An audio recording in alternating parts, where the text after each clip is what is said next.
I personify the masses of this country. And each time I speak from the language of the man on the street. Mr. President, insecurity is a serious problem today in Nigeria. And there comes a time when you cannot but speak the truth, irrespective of the sentiment you may share. Today, Mr. President, all of us have been threatened. Our families, our nation, our state. Order.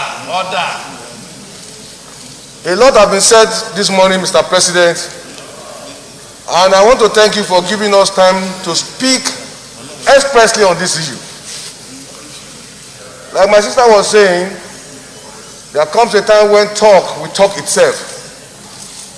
There comes a time when truth will become like a torchlight in the midst of silence. So you are forced to talk. Mr. President,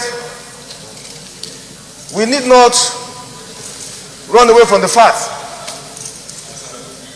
that more than ever before in the history of our nation, this is the worst instability we are facing.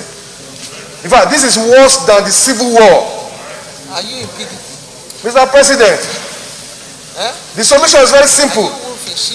Today there are a lot of misgiving, a lot of misinterpretations of what is happening. Some people believe, some people in government are supporting this move. Some people believe, some people sponsor those who are destabilizing our nation within the country. The answer is very simple. We cannot pretend that we are capable of confronting the situation in our hands. America, as powerful as they are, when the pandemic came, got to a point that China had to come, they came to their rescue. We shouldn't pretend that we needed foreign support now. Let nobody deceive us, Mr. President. A lot of billions of naira have been voted for security services. Nothing is coming out of it. We wouldn't wait until our nation gets bombed. Let us shout and call for foreign support. I am a APC man and I've been supporting my party. But the president should get to know that it has gotten to a point that we who are supporters, who are members of the APC, we can no longer keep quiet. The president must rise to the occasion. You will not see the truth and you are afraid to say it because you will die. We must open, Mr. President. The nation is on fire. The president must rise to the occasion.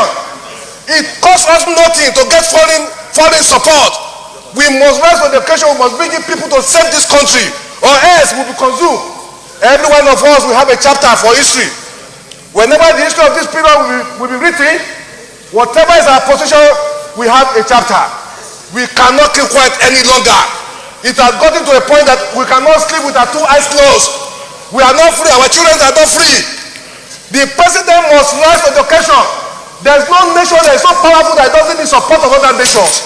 Individual cannot say you will leave the war without any other person with you. So we must rise. The situation is our security system has collapsed. It has failed. And because it has failed, we need to look for foreign support. It costs Nigeria nothing. Forget the ego, forget the superiority of Nigeria in African nation. Today, we are facing serious problem. If our nation is to survive this period, I'm not in doubt that the security architecture we have today cannot cope with what we are facing. Every part of this country is threatened. From the north to the south, nobody is safe. Nobody can travel 50 kilometers in our nation. I feel like shedding tears for a country that we grew up, where nobody harasses you when you travel from Lagos to Maiduguri. I've done it in times past. Today, I cannot travel from here to Kaduna to Nigeria State where I was born. The president must know that this is a bad time for our nation. We must look for foreign support to save this nation. This is my position, Mr. President. We must rise to it.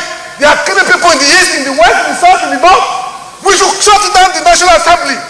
Let's shut down. If we cannot save this country, we stay in our homes. Our country is bleeding. People are in poverty. There's no food. People are hungry. Insecurity is threatening us. We cannot pretend. It's better we're not here. That we're not sitting here. People are dying. Every day Nigerians are dying. We must rise to the occasion. And so me, Mr. President,